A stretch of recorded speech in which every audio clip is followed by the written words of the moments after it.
L'Organisation mondiale de la santé met en garde contre un excès de pessimisme envers le vaccin d'AstraZeneca. Ces dernières semaines, l'efficacité du vaccin a été mise en cause pour les personnes âgées de plus de 65 ans. Il est très tôt pour rejeter ce vaccin.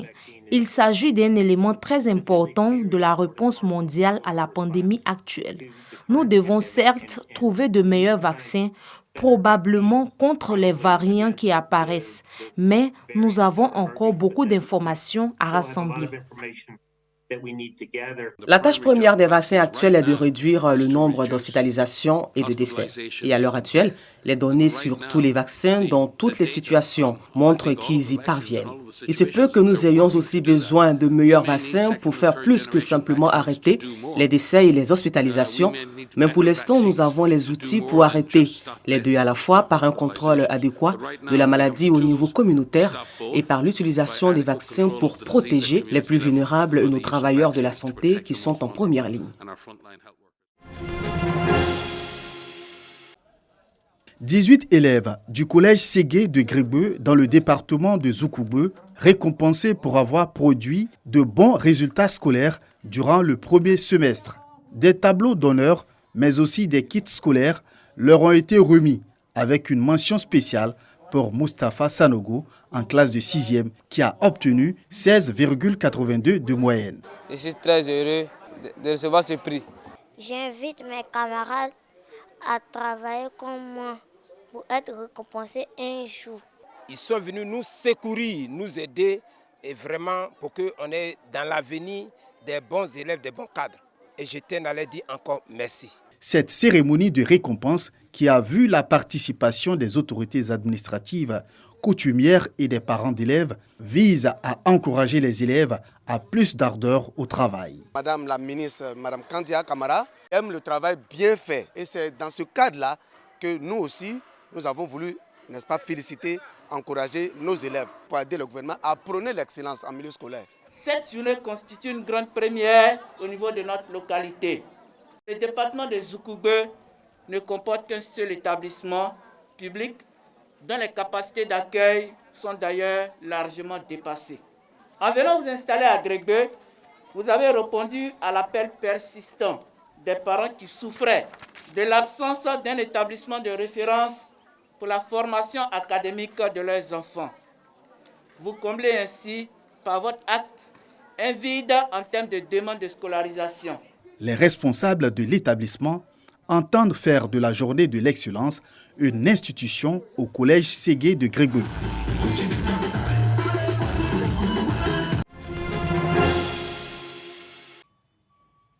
Six malfaiteurs mis hors d'état de nuire par la brigade de la gendarmerie de Bangolo.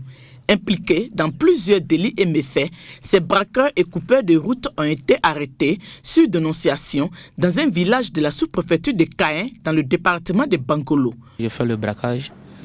J'ai fait ça sur la route de Blotilé et sur la route de Zou et tout même, comme on appelle, Zribo et sur la route de derrière Pengla. Il y a quelqu'un qui m'a mis dedans.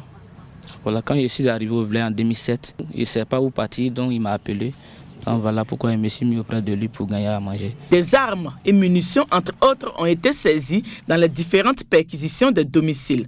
Ce sont 2 fusils calibre 12, 28 cartouches, 16 munitions de Kalachnikov, un couteau et des machettes, un complet treillis de fascis, une Kalachnikov T8, arme de dotation de la gendarmerie nationale.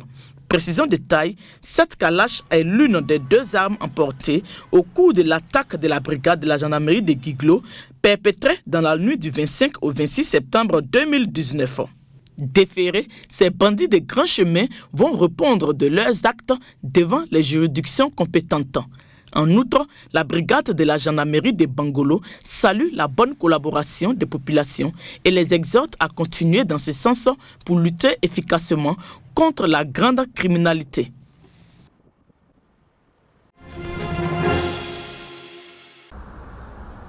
Il fut l'un des plus proches collaborateurs de Laurent Dona-Fologo.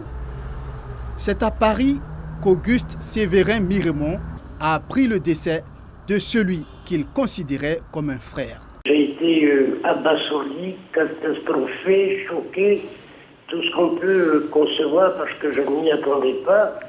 Et je me souviens qu'avant mon départ de la Côte d'Ivoire, je l'avais rencontré pour lui parler d'un projet qui nous tenait à cœur, de créer ce que nous avons appelé le Sénat par la suite, un regroupement des journalistes à la retraite, des professionnels de la communication, afin qu'ils sortent de leur solitude et de l'oubli dans lequel nous sommes jetés dès que nous partons à la retraite. Il me semblait en forme, et je ne pensais pas ne pas pouvoir le revoir à mon retour en Côte d'Ivoire. Leur chemin se rencontre à l'École supérieure de journalisme de Lille en 1962. Laurent Donafologo a été à ce moment-là mon aîné, mon grand frère, mon protecteur. Et depuis cette époque jusqu'à sa mort, nous avons été proches. C'est lui qui m'a proposé d'entrer à Fraternité Matin et où nous avons cheminé ensemble jusqu'à sa nomination au gouvernement et puis à son entrée dans la politique.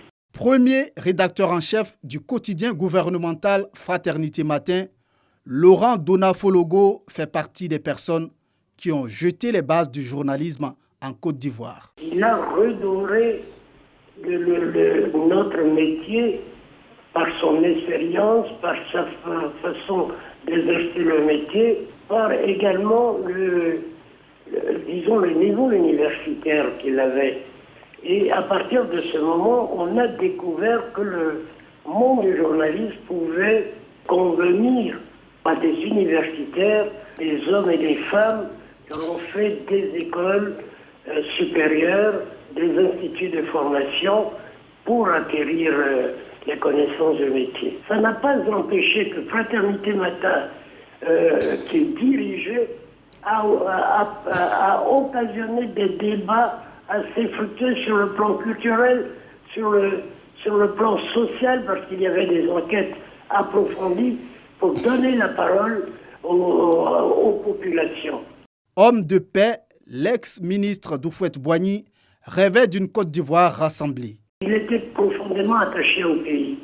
Donc pour lui, la cohésion sociale, l'unité nationale, l'Ivoirien tel qu'on le voulait, disons respectueux des institutions, travailleurs. Un rêve aujourd'hui partagé par de nombreux Ivoiriens. Modèle réussi de la transition du journalisme à la politique, Fologo était aussi un homme attaché à la culture sénoufo.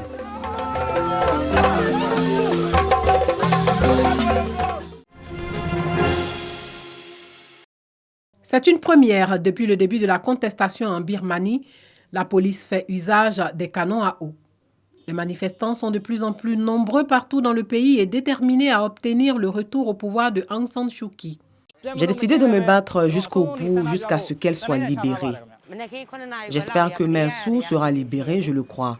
J'espère que nous serons aussi libérés du régime militaire. Les généraux ont lancé un premier avertissement via les médias en brandissant la menace d'action contre les contestataires. Le pape François s'est exprimé ce lundi.